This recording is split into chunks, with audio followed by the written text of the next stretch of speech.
best to not give Lamar a mic. Was that our countdown? Okay. Hi, guys. Welcome, ANC.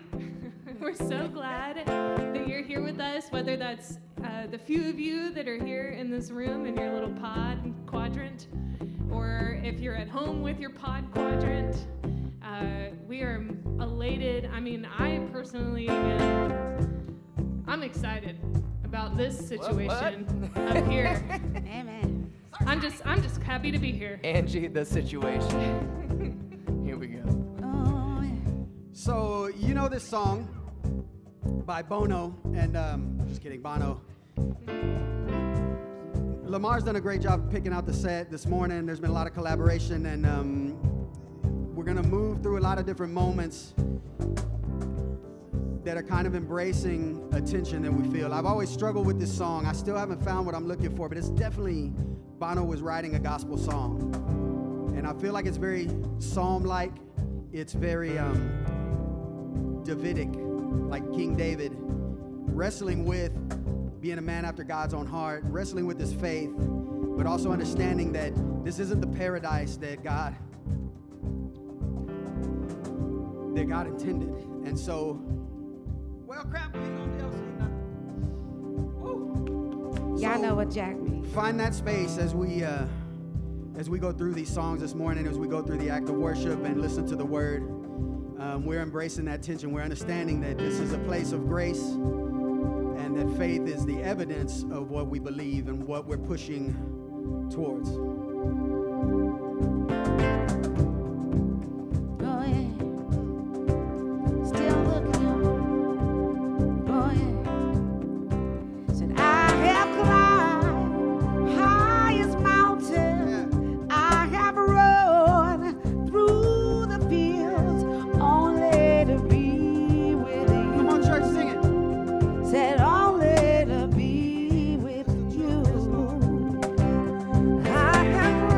I have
in my own strength when you're right here.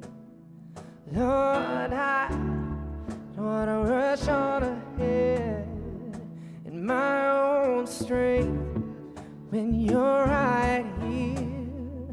I'm not in a hurry when it comes to your spirit, when it comes to your presence, when it comes to your voice. I'm learning to listen, just to rest in your nearness. I'm starting to notice you are speaking.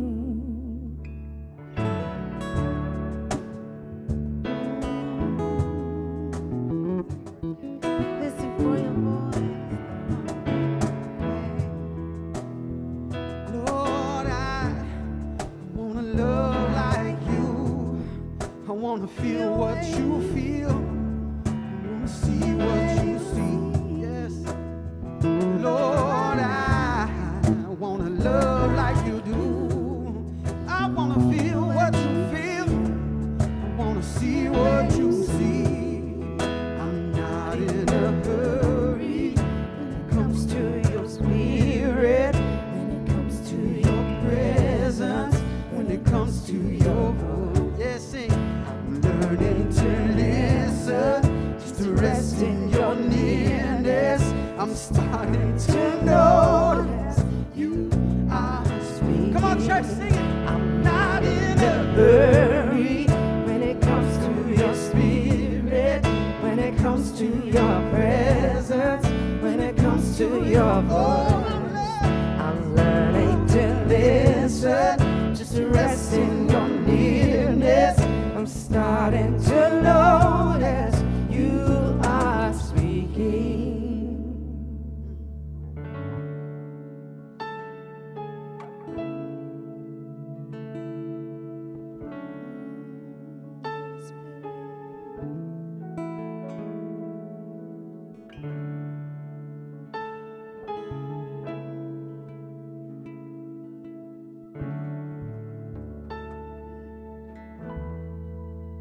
Open my eyes, I wanna see you more clearly. Open my ears, I wanna hear you speak. Tell me your thoughts, what's on your mind. I'll be your friend, wanna see through your eyes.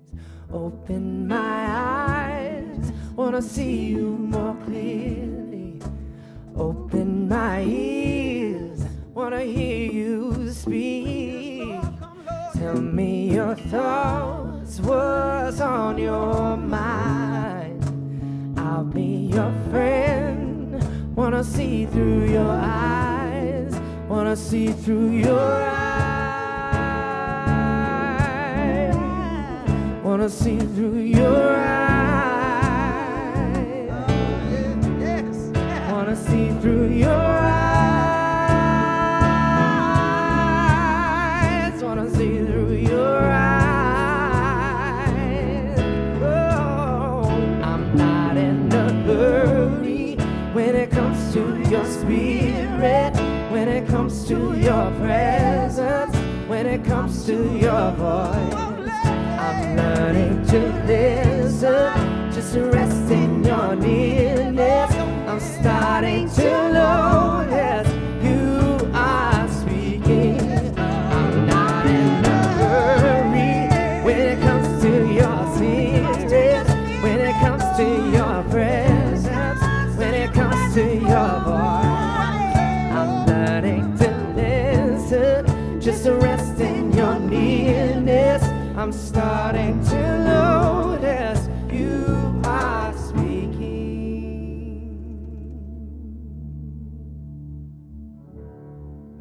Amen on that. Come on. Amen.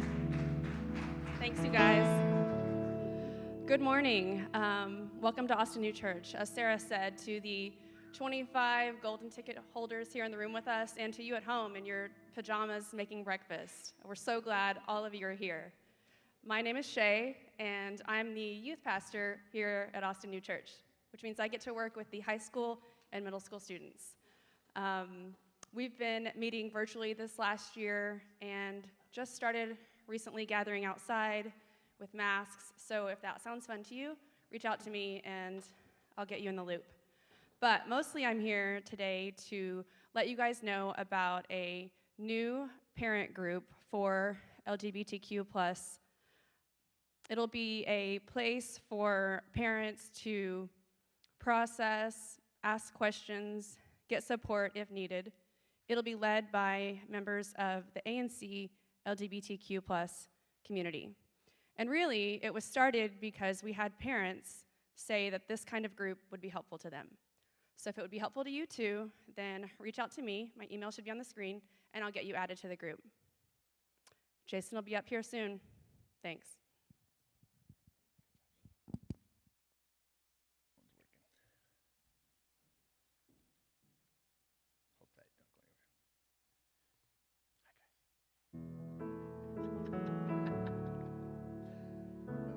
Jason can't not have fun, sorry.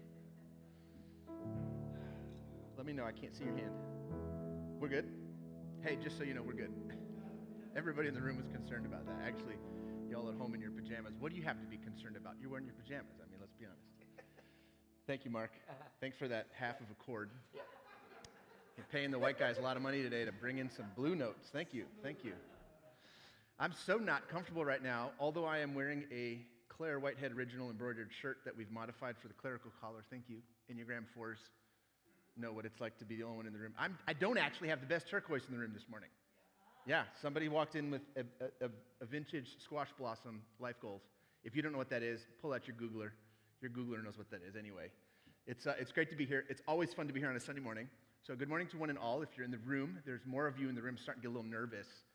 There's just too many bodies in the room. But if you're in the room, or if you're out there somewhere in the virtual space, welcome. I love this work. You know this. I say this all the time. I think I probably like it more than you actually realize. It was great to hear from Caesar last Sunday, and it was a wonderful week off after Easter. We pulled a lot of different levers and things to figure out how to do that, and it was great that Caesar shared last week. Honestly, you probably have heard me say this too. He's actually one of the better New Testament scholars that I know. He's just a natural with it. And the courage that it takes to do this in another language is extraordinary. I remember it well, way back in the day, in the late 80s and the early 90s, when I was a stranger in a strange land trying to find ways to communicate in a language that was not my mother tongue too. It's the kind of work that shapes you forever. That's what you need to know. And so, Caesar, thank you for that. Actually, Amor Original, which is his congregation, which at this point is virtual only. It will be brick and mortar soon, but Amor Original is officially 1 year old today. Actually, maybe it's precisely tomorrow, just to be super precise. It was the 19th of last year of April. And it means something that even during a year of pandemic and uncertainty, we, as a local church, have been meaningfully involved in giving birth to something like this. I'm only naming this to say that we have a small, but it's a significant role to play in building an open table, big gospel, fully affirming, flamboyantly inclusive congregation that is as pro-deconstruction and post-evangelical as we are. I love that sentence. That one made the edit, just so you know. And you get to be proud of that, because if you're affiliated with this, then in one way, generosity flows back and forth. And so I'm super proud of that. You should be proud of that. That's 1 year old today. It's a big day for us. Well, now that Easter is behind us, the weather is super confused. Anybody wake up this morning and look at your thing and be like, 49 what? Wait, 49 Celsius? Or what are we talking about here? But now we're looking at some of the post-resurrection stories preserved for us by the friends of Jesus. And today, to my delight, our story features Jesus walking through doors and eating broiled fish, which is pretty neat, unless you're terrified of ghosts, and of course, unless you just watched Seaspiracy on Netflix, like Jada and I did, my youngest child. In which case, you might be currently a little uneasy about this whole sustainable fishing industry, like Jada and I are. Regardless, those are the details of the story today. Today's passage comes to us from the book of Luke, chapter 24, and it'll appear on your screen as I read. Reading from the New Revised Standard Version, it reads this way, in verse 36 and forward. While they were talking about this, I love those verses that start with that. The this, of course, if you read behind this in earlier verses, is it's the road to Emmaus conversation and that whole happening, right? Where Jesus explicitly links eating with the revelation of what a glorified body can do. Anyway, it was while they were talking about this that Jesus himself stood among them and said to them, "Peace be with you." Verse 37. They were startled and terrified and thought that they were seeing a ghost. I love that. He said to them, "Why are you frightened?" Why do you think, Jesus? Why are you frightened? And why do doubts arise in your hearts? Don't forget, the heart is in the body. That should tell you where we're going today. Notice, it's interesting to me that he didn't say doubts in your minds, where most of mine tend to be. At least that's what I used to think. Not exactly sure what this means entirely, but I feel like this matters for some reason, so just file that away. He goes on in verse 39. "Look at my hands and my feet. See that it is I myself.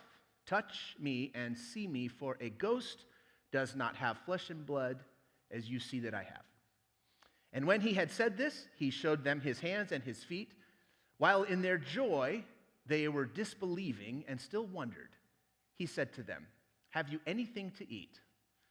I'm making a lifetime collection of my favorite sentences in Scripture, and this one is going to make the cut. And we'll visit verse 41 in a few minutes. He goes on, verse 42, "They gave him a piece of broiled fish, and he took it, and he ate it in their presence, because that's what you do when a ghost asks for fish. You give him fish." Verse 44, "Then he said to them," and this is Jesus speaking again, "These are my words that I spoke to you while I was still with you, that everything written about me in the law of Moses and the prophets and the Psalms must be fulfilled." Then, and notice that it's only then, after they were eating, he opened their minds to understand the Scriptures. He mentions Moses, he mentions the prophets, and he mentions the Psalms. So think of it as the law, the history, and the poetry. He is that fulfillment. Verse 46, "And he said to them, thus it is written that the Messiah is to suffer and to rise from the dead on the third day." Suffer and rise, suffer and rise. It's never just one or the other. It's always both, and they go in that rhythm. Suffer and rise. They go together. Verse 47, he goes on, "And that repentance and forgiveness of sins is to be proclaimed in his name to all nations, beginning from Jerusalem.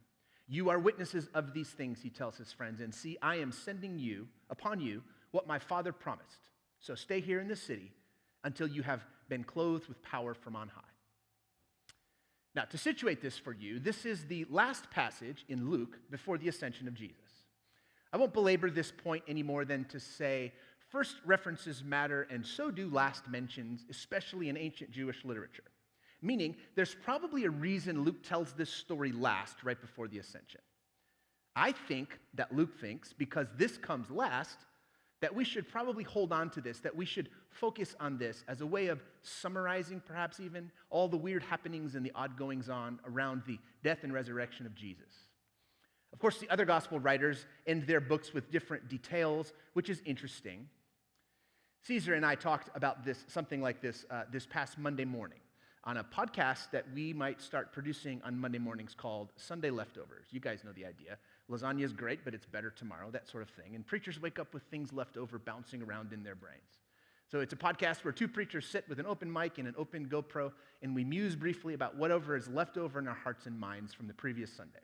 It was his idea. Most of his ideas are great. Anyway, this is what Luke recalls happening right before the end, which is not necessarily what Mark or Matthew or even John recalled, or what they may have considered most important. Caesar and I discussed how the wrong way to approach the Gospels, written by very different writers at very different times, would be to melt them into a single story. They didn't say the same things. To force them to, I would argue, and Caesar would agree, would be to lose something important. Now, by the way, that podcast conversation was in Spanish, so if you don't speak Spanish, you're out of luck. We'll do some of those in English. Maybe even we'll do one tomorrow in English. Anyway, it's a logical point, and you know this.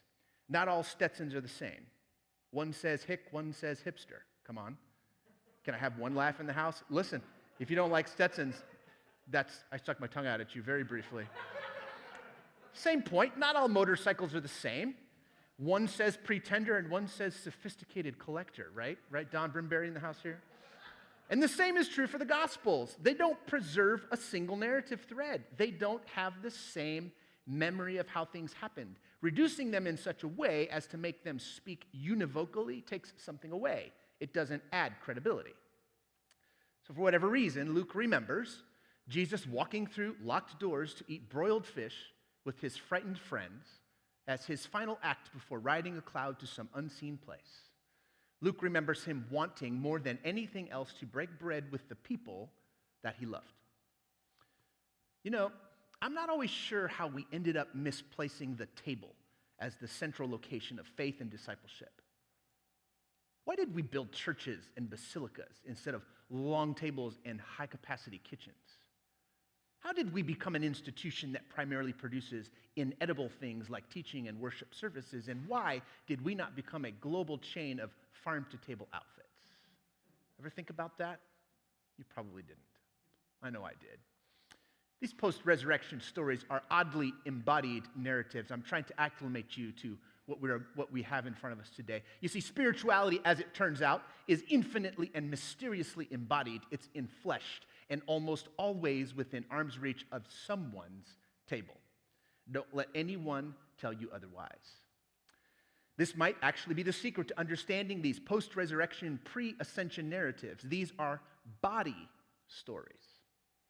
I believe that when Jesus involved himself in whatever he did in this liminal time, it matters. Maybe even more than other details, if I'm honest. What he said, what he ate, who he appeared to, what he did, even what he didn't do after the horrors of Holy Week, it all mattered. Why? Embrace yourselves. Because this glorified body that Jesus ambled around in, this is our future. And this is our chance to take a glimpse at ourselves in the future. Nothing should make more sense to us than this, but it didn't to them, and it still doesn't today. Why is that? I mean, honestly, how complicated can this be? Don't forget, he is our future. Wait, did I say that already? Maybe I'm starting to layer that so you catch that. What are you saying, preacher? I don't understand. Oh, just that Easter is meaningless if Jesus isn't our future. Jesus is just another well-beloved, nonviolent historical figure with some super saucy, wonderfully memorable zingers if he isn't a glimpse of who we can be. He's just another influential philosopher, another peaceful protester, another problem for power and empire unless we're actually somehow able to follow him through the door of death and surrender to new life. To a new body. If this is our future, which I think that it is, then it should be deeply important to us to fully accept, to fully embrace, to fully grasp the limitations and the parameters of what Jesus could do in his version 2.0 glorified body. This should feel disruptive, which I'm sure that it does because it is. You see, folks, we have a body on both sides of the grave now. Which has me thinking, nobody talked about this stuff growing up. We skipped these stories mostly. How did we retreat so quickly to our minds where all the sermons and the teachings of Jesus were the things that obsessed us? That's what we spent most of our time trying to understand while we drifted past these ghost stories of glorified bodies and broiled fish. Is it shame that drives us to our minds? Does our bodily shame drive us there? Do we carry too much shame in our broken and breaking bodies to believe that anything divine could occur here? Do we track our faith straight to our heads as quickly as able because at least there we can tell ourselves incriminating tales about original sin and God's holy disgust with our humanity, and in so doing create an airtight case for the impossibility of our worthiness? Our divine origin, our divine trajectory? Is our bodily shame the reason we've retreated to our theology and wasted millennia arguing about how the mind is converted when all along we were designed to experience salvation in our bodies right now? Now you're going to have to go back and listen to that sentence again. It doesn't get any more packed than that. Was it our bodily shame that makes us resist and go back to the mind? Or maybe it's the myth of control that drives us from our bodies into our brains and in our minds. I mean, we have so much more control over our thoughts than we do over our bodily urges, don't we? Actually, I don't know if that's true anymore. Maybe you do. But for several thousand years, here's what I know. We have taught ourselves that we did, that our bodies are evil, and that the unseen spirit within us is all that God actually wants to set free. This goes all the way back to the original circle of Jesus, y'all. I'm not making this up. It goes back to the first writers. From the very beginning, when they wrote this stuff down, it seems that the conversion of the mind, of thought, of belief was the goal, but we probably shouldn't dismiss these ghost stories, these post-resurrection tales of glorified bodies and apparitions. They're frightening because we can't control what happens next, can we? Y'all, his body, his actual body, showed up on both sides. And he didn't ask his friends to think about it. He asked them to touch him. Don't forget that detail. Now, we talk about the embodied reality of the good news all the time around here at ANC. It's a big part of our spiritual diet, but it's still alarming, isn't it, if you're honest? If it still feels new or controversial or even scandalous to you, promise me that you won't feel ashamed. We aren't alone in our slow uptake of this truth. Almost all of Jesus' followers thought, at least initially, that he was a ghost. Nobody, literally not one single disciple of Jesus in our text, according to Caesar, believed without seeing. Nobody accepted the outcome of Holy Week without having a physical encounter of some sort with the resurrected body of Jesus, the glorified body of Mary's boy, which might be why Caesar said last week that by the time John writes his account, decades after the fact, he adds to Jesus' monologue this idea that blessed are they that believe without seeing, which I suppose is us in one way. We haven't actually seen Jesus, have we? So we think about Jesus, that's what we do. That feels much safer anyway, but I guess I'm suggesting that we've missed an essential piece of his message. Don't forget, these post-resurrection stories happen mostly around tables. That's important. We misremember where he promised to meet us in one another and in the food we enjoy together when we're gathered. Broiled fish, y'all. Okay, on the count of 3, smell that. 1, 2, 3. Can you smell it? Funny how the mind works, isn't it? You see, our bodies know exactly what to do with that. You know what I think? I actually have seen him. I have seen you, and I have seen me. And the same is true for you. You have seen him too. This is what he came to teach us to see, that bodies belong on both sides, that God is in us, every single one. But it's still shocking to see the future, your future, walk through, literally through the front door. We were afraid, so we locked that door. We tried to protect ourselves from our own terrifying awareness of our divine destiny, so we hid to bring comfort, but that never works. Fear doesn't actually protect, it isolates, which is not the same thing, is it? Verse 41 of our passage today is my favorite. It feels so real, and it says this. While in their joy they were disbelieving and still wondering, he said to them, have you anything to eat? Joy and disbelief and wonder, all embodied realities, all belong together right at the table where friendship and broiled fish deliver comfort to both parties, to Jesus and to his friends, both parties straddling this great and confusing divide. Of course, there was wonder, even disbelief. All feelings are welcome here. Take your time, sweet friends of Jesus. Feel them all. You are allowed. I always get a Sarah Blondin quote in here somewhere. You know, when I read this stuff, it doesn't seem to me that Jesus was in a big hurry to get out of this place after he rolled away the stone. I mean, he took his time, 40 full days according to tradition. And as this passage makes crystal clear, it's a good thing, because the disciples didn't immediately understand what to make of it all, much less what to do next. Which, if I'm honest, is my favorite characteristic of divine revelation. It unfolds at the precise speed of our ability to get it. Heaven has never been in much of a hurry. Tell me again, why are we? So they were in hiding. So what? No shame in that.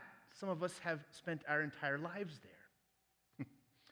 A couple of thoughts in closing. First of all, Jesus isn't constrained by the fence lines that fear constructs. He gently moves past the barriers and the borders we construct to keep ourselves hidden again and again. You see, forgiveness always travels more than halfway, doesn't it? A bolted door only stops us from getting out. It never really stopped love from getting in. And what was so important that he moved past our fear to teach us, to show us? Oh, just about the divine nature, the full capacities of the human body. Think about it. What were his friends afraid of? His body. What it meant that he turned up again after dying a gruesome public death. I don't think they were afraid of his teachings, his commandments, or his ideas. They were afraid that he came back here to this. It was the body that threw them, because if it happened to him, they might be next. You see, Jesus was crystal clear about that much. So if you're like me, I'm guessing you grew up in a church that mostly taught you to be ashamed of your body.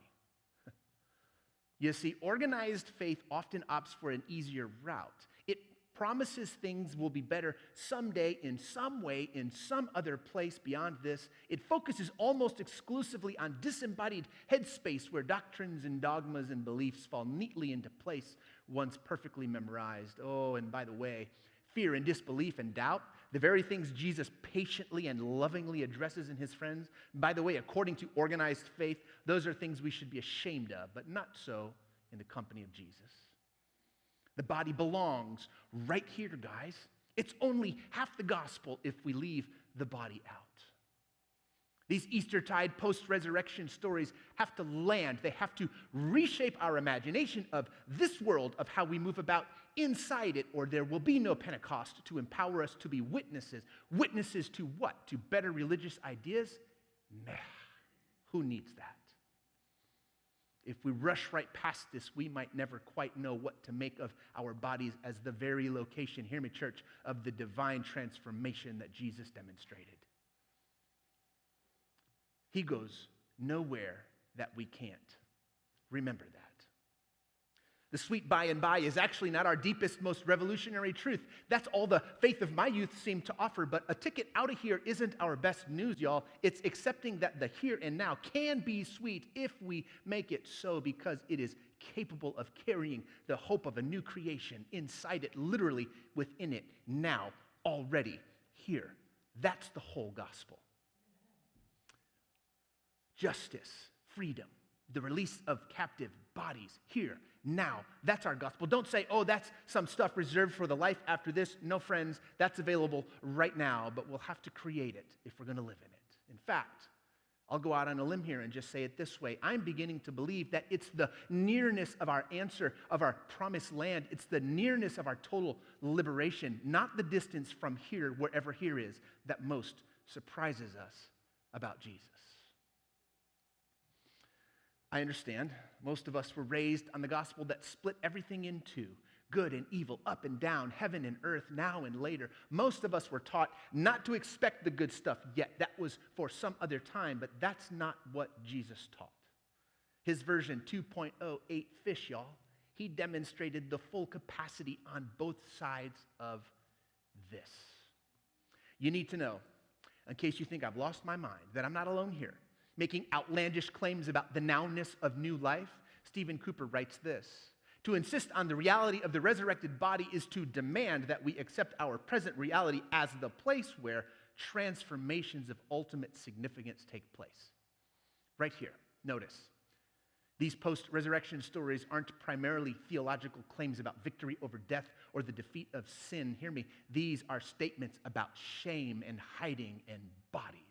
They're profound and disturbing claims about the where-ness, even the when-ness of breakthrough, of transformation. The resurrection stories about Jesus in his glorified bodies are designed to answer the ultimate question: do we have what it takes to thrive now? Does eternal life begin today? Are we equipped to flourish? And the answer is, we are. Which is why it's so unacceptable to see our brothers and our sisters still living in the constraints that our systems of white power and privilege have relegated them to. Oh yeah, we're going to go there this week. You know how we do around here. We spend about half our week watching the headlines as well as the text to get ready for this place. We desperately need some of Cooper's transformations of ultimate significance right about now. This final thought. If you ever felt like all is lost, like the systems of this world are too broken to be repaired, just find the table where Jesus is and pay attention to what's happening to the bodies assembled there. You know where all are welcome, where all are being served, every single one. That table is our vision of the future. It's what pulls us forward until all of this has been rebooted in the version 2.0. When in doubt, here's the whole thing. Just watch the bodies. Because that's where the gospel will play out. It's where redemption happens. If it's wrong for the bodies involved, it isn't good news. Tell me, friends, is there a better way to make sense of these post-resurrection narratives? Jesus brought his body, the blueprint, the schematic, the foretaste, the advance of the new creation back here for his friends to see and touch, to enjoy a hearty meal with. Oh, can you hear the good news today? Don't crush the body. These are sacred, eternal, built for both sides. Which is why the words, "I can't breathe," have become the anthem of our generation. You can't say it any clearer than that, friends. If Michael Ramos and Sean Reed and George Floyd and Tony the Tiger McDade and David McAtee and Carlos Carson and Rashard Brooks and DeJohn Kizzy and Jonathan Dwayne Price and Marcella Stinnett and Sincere Pierce and A.J. Crooms and Casey Goodson Jr. and Andre Hill and Angelo Quinto and Vinny Belmonte and Patrick Lynn Warren and Marvin Scott and Dante Wright and Adam Toledo can't breathe, then our work isn't done. Y'all, that's just a quick list of the bodies that have been crushed by law enforcement in the last 12 months. Shall we go any further?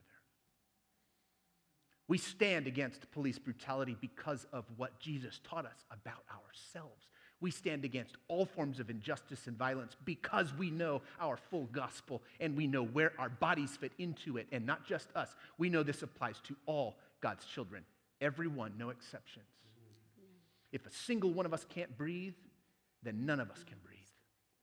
That's not how you treat something sacred, y'all. You don't shoot it when its hands are in the air. You don't beat it down in the streets. You don't starve it, scare it, or abuse it. You don't do that to a body. You cannot kneel on the neck of a man of any color without kneeling on the neck of God. Amen.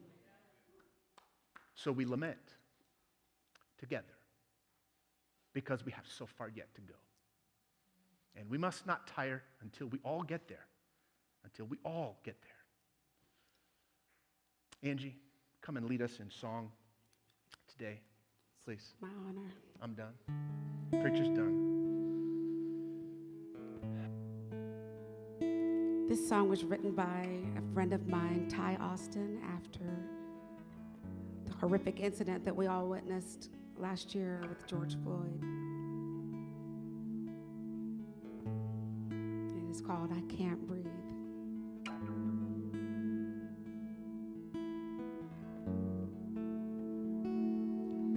I want to tear down the walls, watch it all come tumbling down,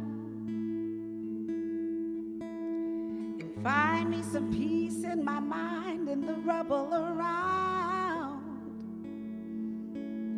I hold out my heart with my life running out of time. A glimpse of my skin puts me dead center on the front line. 'Cause I can't breathe. No, I can't breathe. You're taking that away from me. Said I can't breathe.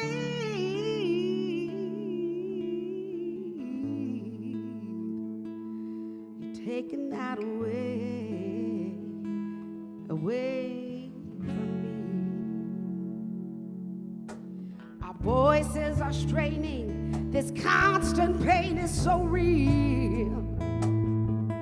And there you go again, dismissing all these things I feel. day is a fight for the righteous to move easily. In spaces you know that were never, ever, ever, ever meant for me. Oh,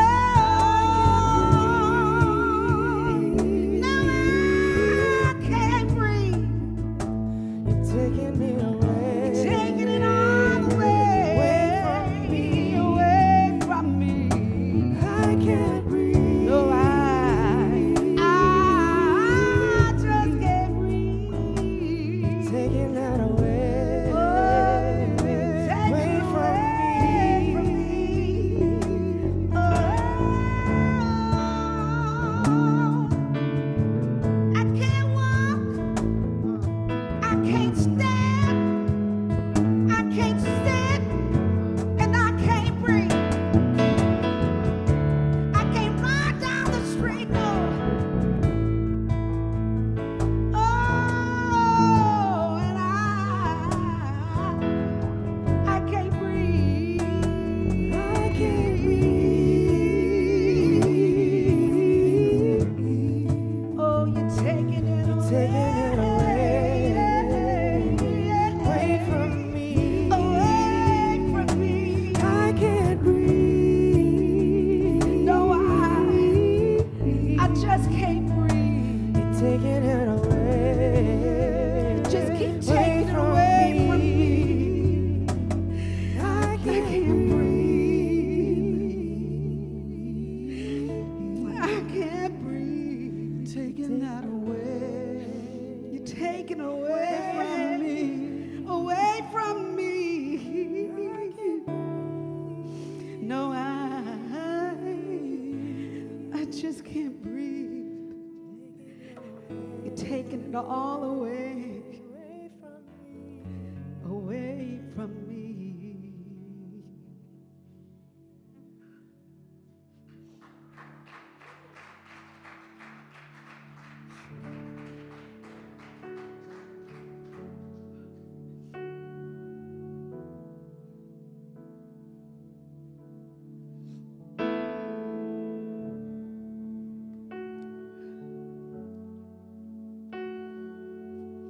It's clear that that song just reflects pain that can't be described, just trying to exist. We're just so grateful. It seems sometimes like such an abstract concept in the midst, when everything is really happening. But we have to hold on to and believe in the truths that God is our source, that He is the air we breathe.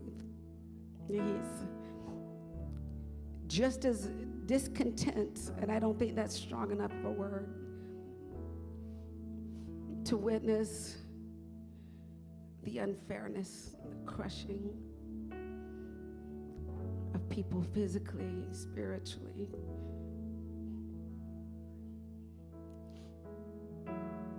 And in the midst of all of that, we still proclaim His greatness. When everything else is falling apart around us, we just turn our eyes to You, Lord, and proclaim Your greatness, and You give us strength. You give us peace in that storm. You give us light in that darkness. You guys, it would help me if you would join us in singing this song. He's a light in the darkness.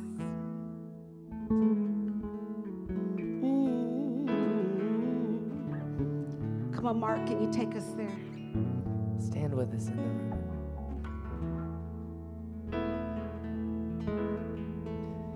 You give life, You are love, You bring light to the darkness, You give hope, You restore every heart that is broken. So we sing. Great are you, Lord.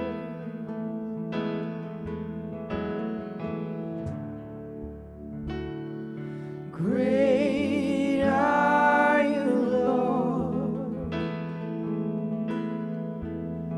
It's your breath in our lungs, so we pour out our praise, pour out our praise. It's your breath in our lungs, so we pour out our praise to you only.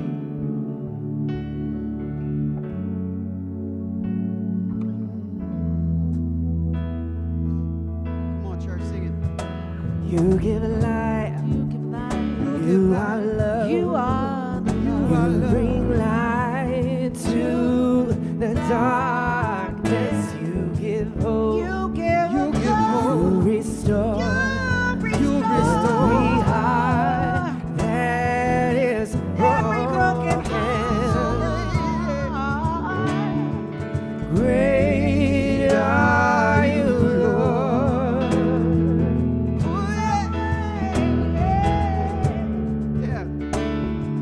Great are you, Lord. Come on, sing it, proclaim it, church. Sing it out to the world. It's your breath in our lungs, so we pour out our praise, pour out our praise. It's your breath in our lungs, so we pour out our praise to you only. It's your breath in our lungs, so we pour out our praise, pour out our praise. It's your breath. Give us breath, Lord. In our lungs, And I love. so we pour out our praise to you only. He's our only hope.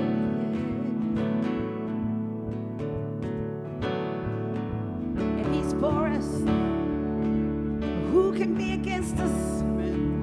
Who can stand against us? No one, nobody. Sing your praises, Lord. All the earth will shout your praise. Our hearts will cry, these bones will sing. Great are you, Lord. All the earth will shout your praise. Our hearts will cry, these bones will sing. Great are you, Lord. Take these broken bones, Lord. Take these broken bones. All the earth will shout your praise. Our hearts will cry, these bones will sing. Great are you, Lord.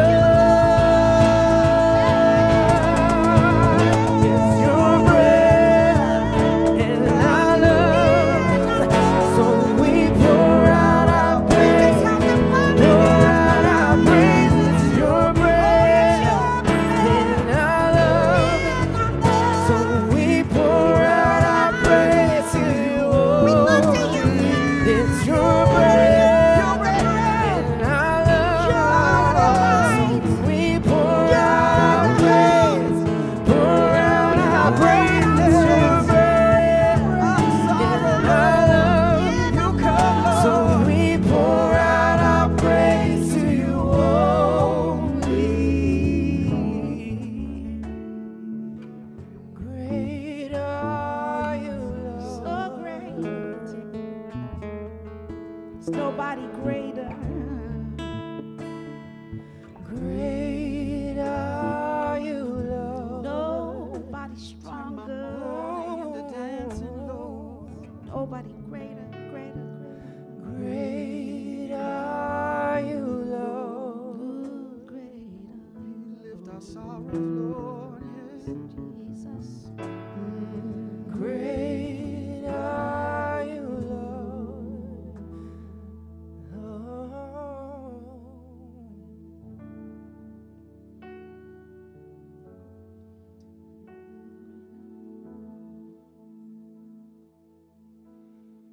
Thank you, band. Angie, thank you. What an inspiration. So, as we close out our time today together, my name's Trey. Hi. Just want to ask and invite you into just kind of a different level. A lot of you give to the mission and cause of ANC, and we invite all of you watching, all of you in this room, to take it maybe to that other level. If you would like to partner with us in some tangible way, what we do here, how we serve, where we go, depends solely on the generosity of its people. And so we just ask you to join us in that. There's going to be a link up on the screen with different ways to do that. And so we always thank you in advance, and I'll thank you at the end too if you want me to. But thank you for joining us in our giving. We don't do this all the time, and I'm going to just say this may be the first time we do this. Juan and Susie, hi. Juan and Susie in the room, everybody. Do me a favor, Juan, if you would. You and Susie both turn around, if you would. Face the back of the room. We're going to do something a little weird, but bring the lights up a little bit. I'm going to come down here, and if you've been with ANC as long as Juan and Susie have, they've been part of Austin New Church since we were gathering in a living room, but pretty soon thereafter. Probably 12, 13 years you guys have been around, and that's about as long as the church has. That camera right there, you can wave at that camera. Everybody's seeing you. It's Juan's birthday today. He joined the Half Century Club. Susie's birthday was Tuesday, and so I want you guys in the room to join me in singing happy birthday. And if you're at home, go lay your hands on the TV. Just kidding. But what do we have? A little piano happy birthday? Let's do it. Happy birthday to you. Happy birthday to you. Happy birthday, Juan and Susie. Happy birthday to y'all. And we have a little something for you guys. Love you guys. Appreciate it. And right now, as we shift back up here, Don Brimberry's going to read the benediction written to us today by Mark Williams. So if you'll close or do that. For the church, lost for words again. If I say the same words over and over, if I sing the same names and nothing else, it's because my mind is always trying to move on from the things my body knows. I was not offered eternal life, but a host of deaths and resurrections. The unchanging work of change on which I can no longer claim to wait. May God grant you the courage to move on, not to move on, but to stay here until you are changed. Thanks, Don. And thank you, everybody in the room, the Golden Ticket folks. Please join us in here if you have the chance in the coming weeks and months. And as always, we love you. We miss you. Can't wait to see you again. And that's it. Peace out.